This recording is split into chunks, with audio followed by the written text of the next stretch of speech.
Pues vamos a continuar con este conversatorio y ahora los 2 temas que nos toca desarrollar es el de derechos e inclusión y la igualdad como construcción social.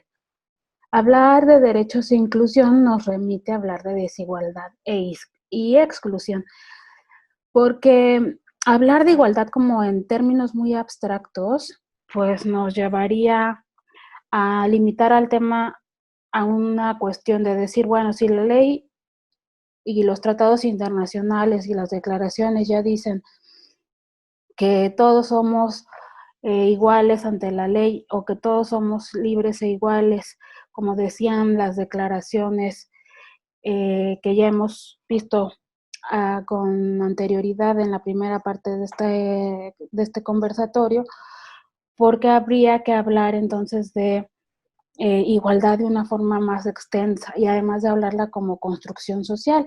Si ya hemos hablado, pues que está en un orden normativo, en un orden jurídico, y pues desde ahí podríamos decir que ya no se, pues no se tiene que abordar o aportar más al tema, ¿no?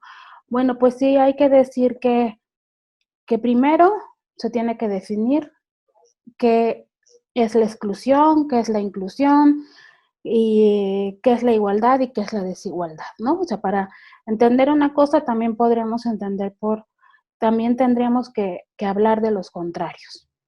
Entonces, por ejemplo, la Comisión Económica para América Latina y el Caribe, la CEPAL, define la inclusión social como el proceso por el cual se alcanza la igualdad y como un proceso para cerrar las brechas en cuanto a la productividad, en cuanto a las capacidades, esto es a la educación, al empleo, a, a los tipos de segmentación laboral que existen, a la informalidad, que son las principales causas de la inequidad social, ¿no? O sea, eh, existe una brecha entre quien está educado y quien no tiene educación, no tiene la educación básica, entre quien tiene un empleo con todas las prestaciones de ley y quien no la tiene, entre quien está en el sector informal y quien está en la informalidad.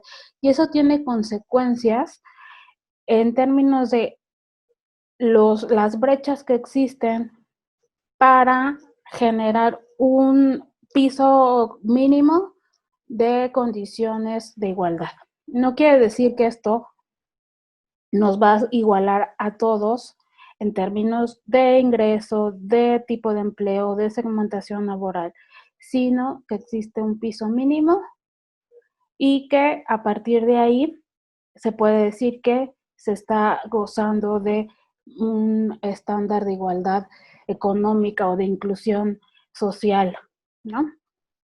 La Oficina del Alto Comisionado de Derechos Humanos también define que la igualdad y la no discriminación son principios rectores de la política pública y en las obligaciones que tiene el Estado.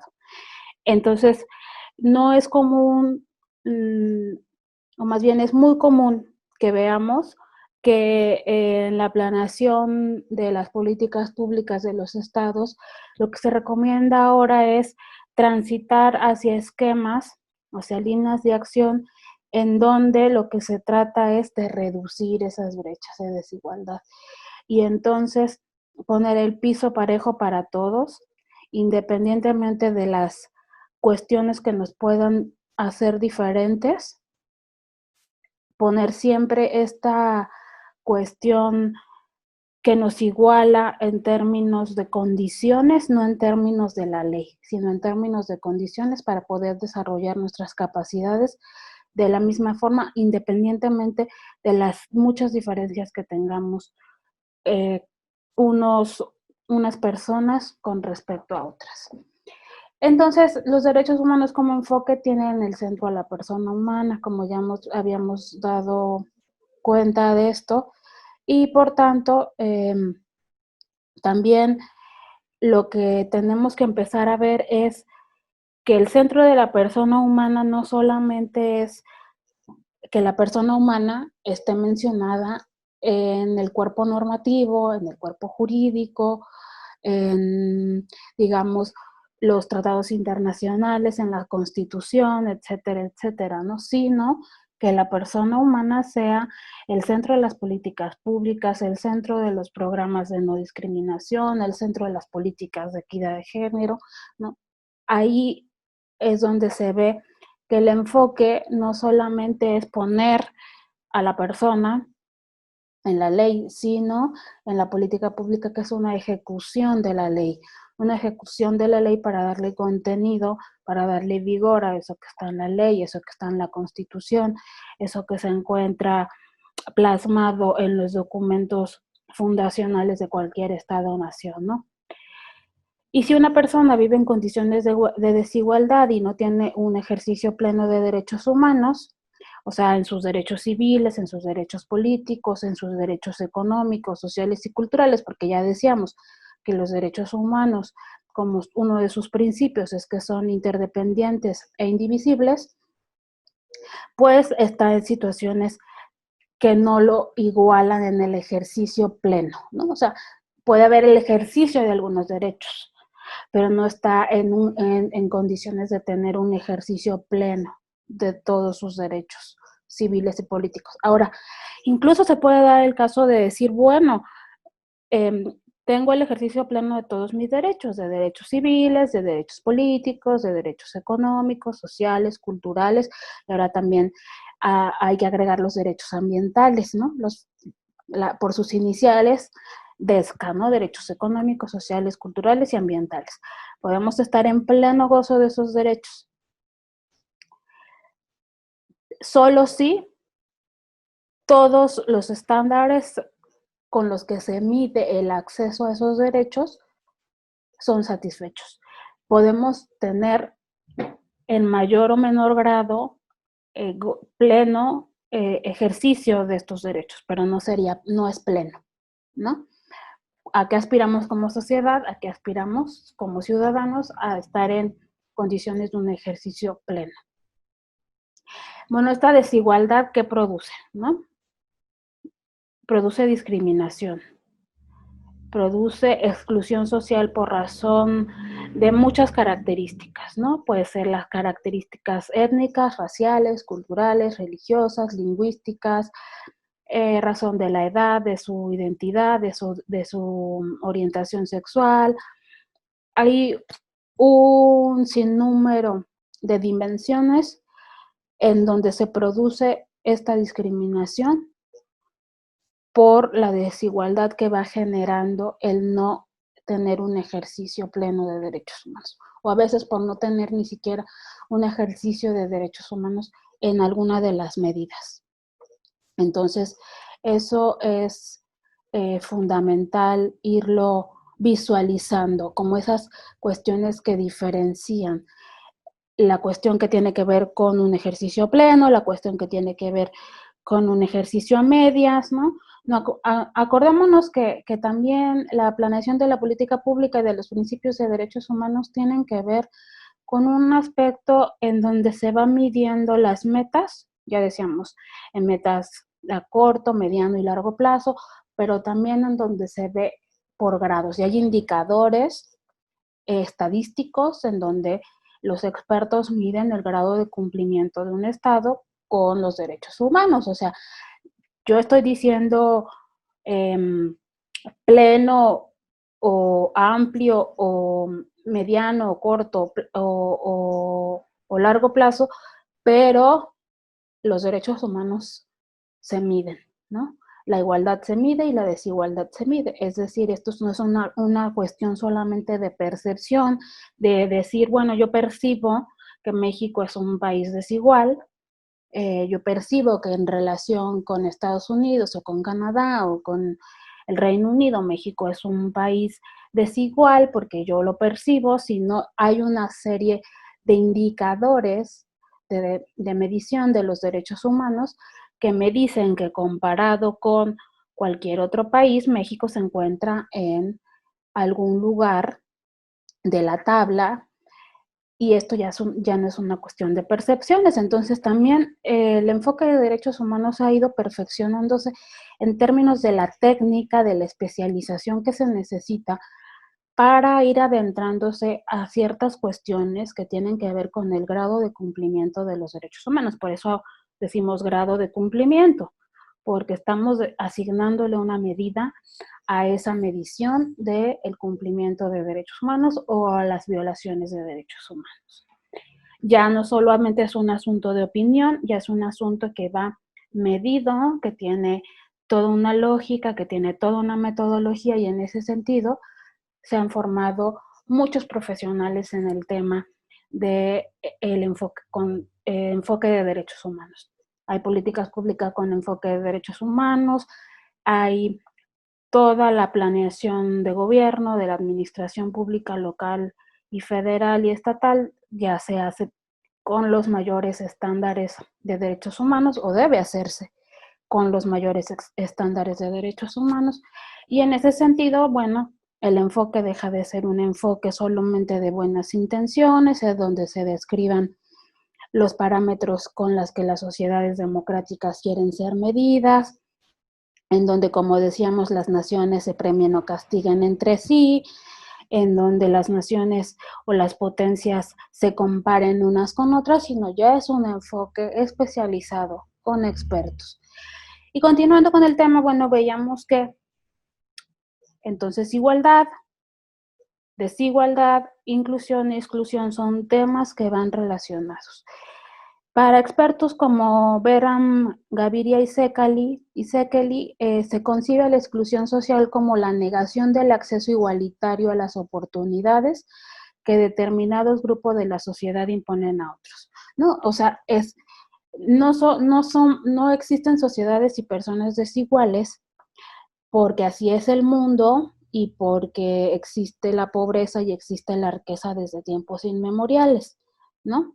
Sino porque un grupo a otro le niega el acceso a las oportunidades mediante el uso de la violencia, mediante el uso de la legitimidad, por medio de la política, de la legitimidad política, ¿no?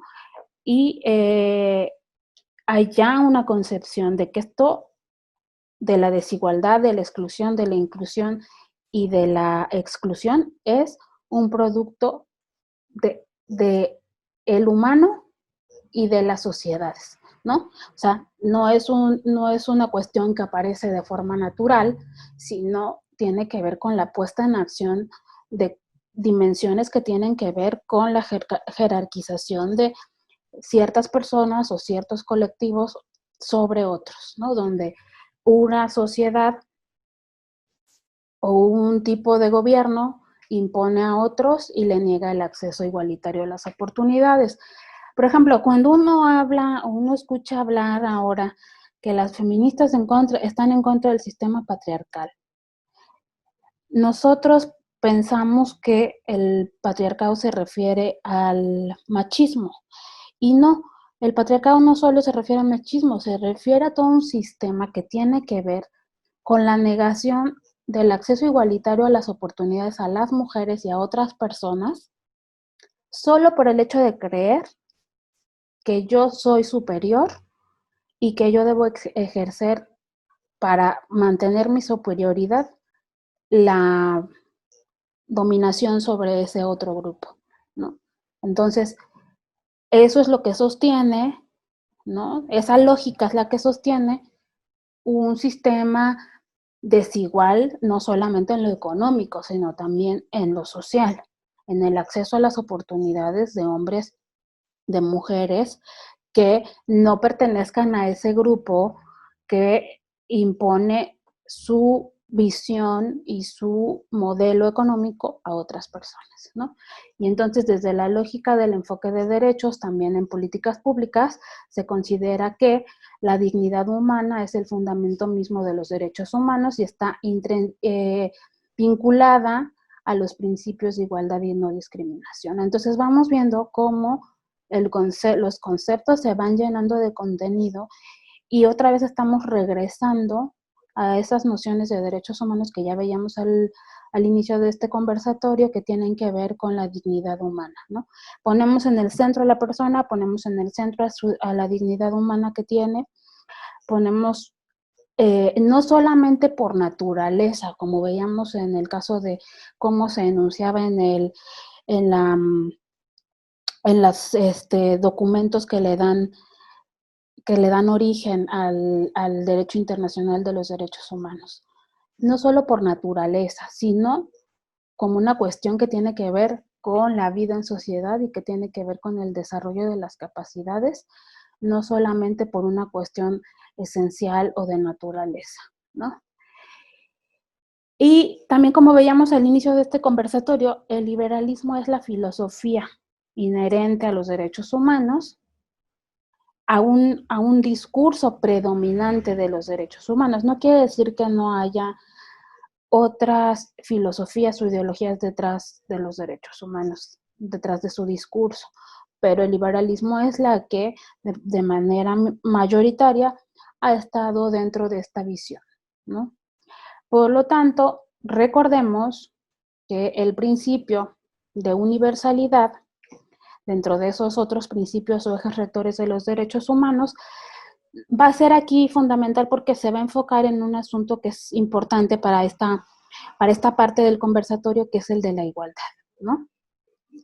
Con el surgimiento de los derechos humanos y el paso de sociedades y estados en donde había súbditos más que ciudadanos, el principio de igualdad se sustenta ya en que los ciudadanos somos iguales y para los derechos humanos todos tenemos igualdad jurídica. O sea, ya no es solamente un asunto en donde superamos el estadio de ser súbditos, ¿no? Dependientes a una corona, como en México a la corona española o a la corona británica en el caso de Estados Unidos. Ahora adquirimos un estatus de ciudadanía, ¿no? Y eso identifica lo moderno del discurso de los derechos humanos, ¿no? Que ya está hablando de ciudadanos más que de súbditos.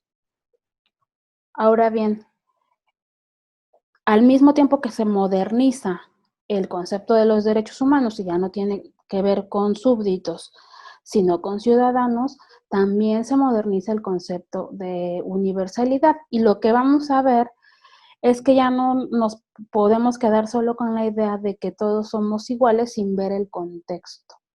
En primer lugar, porque a las personas nos atraviesan o nos definen distintas condiciones que impiden el goce de derechos. ¿Cuáles son esas condiciones que impiden que gocemos de los derechos de forma amplia? Uno puede ser la raza, el género, la orientación sexual, el grupo étnico, la religión, la discapacidad, la edad, etcétera, ¿no? Y quienes se han teorizado de forma muy abundante y prolífica el tema de la igualdad es Luigi Ferrajoli, un experto, un referente en el tema de los derechos humanos, y él nos explica 4 modelos en donde la configuración jurídica de las diferencias y de la igualdad y de la diferencia pueden ser expresados para identificar las distintas formas en que las sociedades y el derecho han ido abordando el tema de la igualdad y de las diferencias a nivel de lo jurídico, y que eso expresa cómo son las sociedades. Es decir, lo jurídico es el reflejo de cómo son las sociedades. Entonces, lo que vamos a ver con Ferrajoli son, ya decía yo, estos 4 modelos y que nos van a ir abriendo el paso a entender cómo la igualdad se puede entender como una construcción jurídica.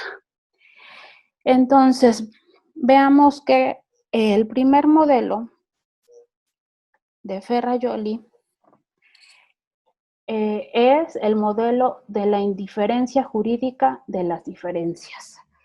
Y con esto Ferrajoli lo que nos dice es que las diferencias no se valorizan ni se desvalorizan, no se tutelan ni se reprimen, no se protegen ni se violan, simplemente se les ignora.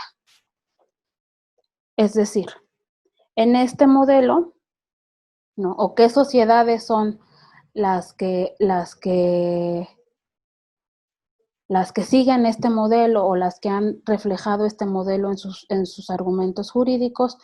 Bueno, son sociedades donde las diferencias se ven relacionadas con las relaciones de fuerza. Y es decir, quien tiene el monopolio de la fuerza, quien tiene el monopolio de los privilegios, ¿no? Define quiénes se sujetan a quiénes, ¿no?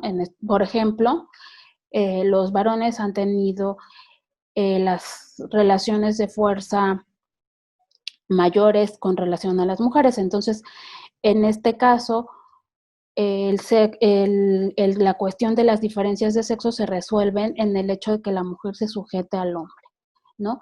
Y en la relegación de la mujer al papel doméstico, porque es el espacio natural en donde debe estar la mujer, la cuestión doméstica, la cuestión reproductiva, ¿no? De ser madre y de reproducirse y cuidar del hogar, ¿no? Ese es el modelo de la indiferencia jurídica de las diferencias. Ese es un modelo en donde pues no te veo, no te oigo, no te tutelo los derechos, es decir, no los incorpora a los cuerpos jurídicos, no tienen valor, ni tampoco los desvalorizo simplemente porque no los tomo en cuenta, simplemente los ignoro. El segundo modelo es el de la diferenciación jurídica de las diferencias.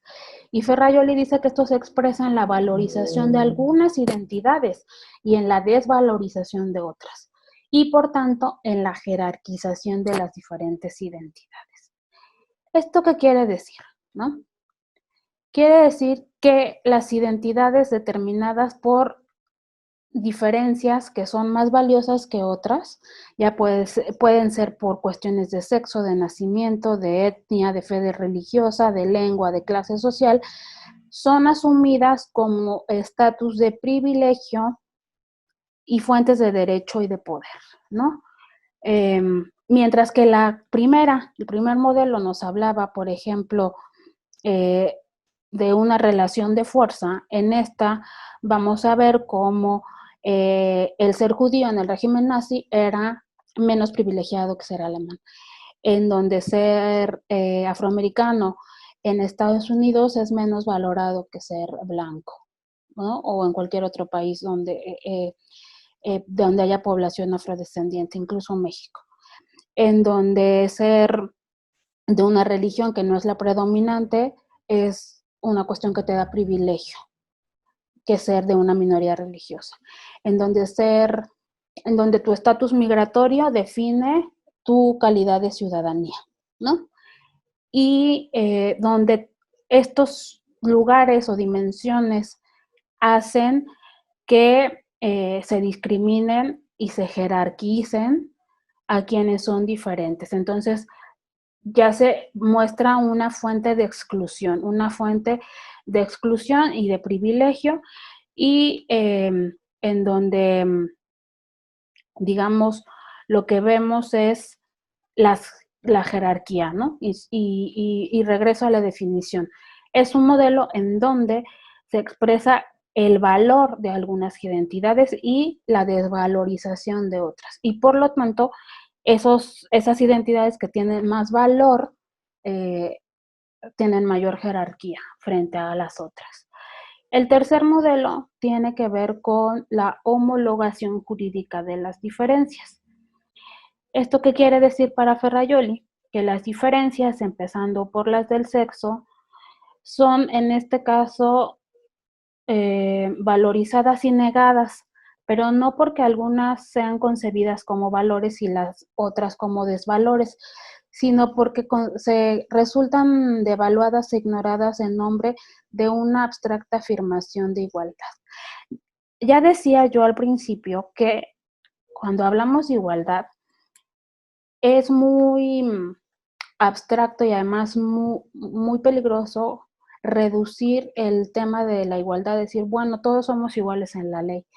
Y entonces las mujeres no deberían estar buscando que tener derechos especiales o diferentes a los hombres, porque la ley ya dice que somos iguales. Y si la ley lo dice, quiere decir que lo somos. Bueno, la ley lo dice porque es un enunciado normativo, pero en la realidad la, eh, las dimensiones o las condiciones en las que las mujeres hemos accedido al ejercicio de derechos se ha dado de manera diferenciada con respecto a los varones y sobre todo a los varones blancos, a los varones de ciertas clases sociales y a los varones con ciertos niveles educativos, porque lo cierto es que también varones indígenas o varones afrodescendientes se encuentran en condiciones de desigualdad frente a mujeres blancas y hombres blancos, ¿no? O sea, tampoco es tabula rasa de hombres versus mujeres, sino es toda una serie de cuestiones de diferenciación que hay que ponerle mucha atención cuando hablemos de igualdad y de diferencia. Y no es lo mismo hablar de la igualdad en términos formales y normativos a hablar de igualdad en términos prácticos. Eso es importante que lo tengamos en cuenta. Eso es importante que lo usemos en nuestro lenguaje cotidiano cuando hablemos de igualdad, ¿no? Es que las mujeres quieren lograr igualdad. Bueno, sí queremos lograr igualdad. Ya logramos tener igualdad formal, está en el artículo 4 de la Constitución, pero también queremos tener igualdad sustantiva. La igualdad sustantiva ya tiene que ver con otras cosas más relacionadas con la igualdad como una construcción social. Ahora bien, en este modelo, en el modelo de la homologación jurídica de las diferencias, lo que Ferrajoli dice es que más que transformar en privilegios estas identidades privilegiadas, ¿no? Donde otras identidades resultan desplazadas o en el peor de los casos reprimidas y violentadas, este es un cuadro que nos homologa, nos neutraliza y nos integra al modelo mayoritario. Entonces dice, bueno, sí, yo reconozco que eres diferente, pero te voy a homologar, te voy a neutralizar y entonces la ley no va a tener perspectiva de género. La ley va a tratar a todos por iguales, la ley tampoco va a tener perspectiva este, intersectorial, es decir, no va a haber si hay población indígena, si hay población afrodescendiente, si hay minorías religiosas. La ley va a decir, yo voy a tratar a todos por igual. Y no solamente la ley, las políticas públicas. Entonces, políticas públicas que quieren homologar a todos los ciudadanos se convierten en políticas públicas que no están atendiendo las particularidades de la población a la que se dirigen. Y eso se puede ver en programas en donde dicen, bueno, son programas universales y entonces cuando los pones a operar te das cuenta que tú no le puedes pedir los mismos requisitos a una mujer que a una mujer que tiene hijos, a una mujer que tiene la educación básica y que incluso no solamente ya no digan entre mujeres y hombres, sino incluso entre mujeres y mujeres, entre mujeres que sí tienen escolaridad y hombres que no tienen escolaridad. Entonces no puedes homologar en una sociedad en donde existe un abanico de identidades y no solamente de identidades, sino de condiciones que posibilitan accesos diferenciados a los derechos humanos. Y el cuarto modelo del que nos habla Ferrajoli es el modelo de donde se valora donde se da la valoración jurídica de las diferencias. Y esto está basado en el principio normativo de igualdad en los derechos fundamentales, políticos, civiles, de libertad y sociales, culturales y ambientales, y al mismo tiempo en un sistema de garantías capaces de asegurar su efectividad. ¿Esto qué quiere decir? Este modelo de la valoración jurídica de las diferencias es que jurídicamente jurídicamente, es decir, en la ley, en los cuerpos normativos, en los tratados, en los convenios, se necesita no ser indiferente, homologar, neutralizar o jerarquizar, o ser indiferente y desvalorizar las diferencias, o ser simplemente tolerante, ¿no? Como decir, bueno, yo soy tolerante de las diferencias, ¿no? Eso no quiere decir que les des valor, simplemente eres tolerante, ¿no? Y entonces, este modelo garantiza a todos la libre afirmación y desarrollo de esas identidades, no las abandona al libre juego de la ley del más fuerte, en donde dice, bueno, va a tener importancia que sea más fuerte, ¿no? Va a tener más importancia la identidad del que gane la guerra, en esos términos, ¿no? Sino que el objeto de esas leyes es no hacer distinción y no hacer distinción porque el hacerlo privilegia y discrimina a otras identidades, ¿no? Y entonces lo que asume es que todas tienen igual valor y todas necesitan igual respeto y tratamiento, ¿no? Entonces, todos los rasgos de identidad son especificados y están fundados en la dignidad humana y en la dignidad de las personas y en sus múltiples diferencias. Entonces, en los derechos fundamentales, la igualdad se configura como el derecho de todos a la afirmación y a la tutela de la identidad, o sea, al que el derecho me reconozca la afirmación de mi identidad y a tutelar, es decir, a resguardar mi identidad. Todas son valoradas y reconocidas en la misma medida, no de una igualdad abstracta, sino del peso protagónico que tienen las relaciones sociales como factores que producen desigualdad, ¿no? Porque ya estamos hablando de igualdades sustantivas, no de igualdades formales, porque esta igualdad formal en el plano de la realidad, pues está bien, pero lo que se necesita es ir eliminando los obstáculos que producen en los hechos, o sea, en la realidad, discriminaciones por ser mujer, por tener otro color de piel, por mi origen étnico, por mi religión, etcétera, etcétera, ¿no? Y entonces, lo que se trata de combatir por movimientos como el feminista es esta igualdad como una falsa o universalización del hombre que ha desplazado, ignorado y desdibujado a la mujer, ¿no? Para gozar de derechos que le son universales. Es decir, insisto, no tiene que ver con crear derechos superiores a los de los hombres, sino igualar en términos del acceso sustantivo. En términos normativos, la igualdad quiere decir que los diferentes deben ser respetados y tratados como iguales, y que siendo esta la norma, no basta enunciarla, sino que es necesario observarla y sancionarla. Es decir, ponerla en nuestros cuerpos normativos, constituciones, leyes reglamentarias, decretos y todas las leyes que emanen de leyes constitucionalmente jerarquizadas. Y las diferencias es que en términos descriptivos, las personas son diferentes y que la edad y la identidad de estas personas está dada precisamente por esas diferencias y son estas las que deben ser tuteladas, respetadas y garantizadas. Mirando al principio de igualdad, ¿no? Entonces, estos 4 modelos que nos ofrece Ferrajoli nos sirven para identificar de los tipos de igualdad que van a aparecer en la norma, pero además, cómo en la norma esto se va a reflejar a su vez en las políticas públicas, a su vez en las prácticas institucionales, en la cultura política de toda una sociedad.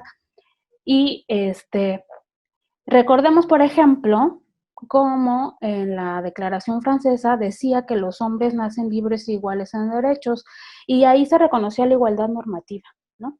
Y igual en los otros instrumentos que ya vimos al principio, ¿no? Los instrumentos del siglo XIX, no del derecho internacional de los derechos humanos ya más modernos. Y bajo ambos aspectos, el universalismo de los derechos fundamentales e igualdad jurídica son exactamente lo mismo, ¿no? A la luz de lo que decíamos que significa la igualdad formal o igualdad jurídica. Para ir cerrando, ya vimos cómo va relacionado derechos humanos, derechos e igualdad, y la igualdad como una construcción social, ¿no?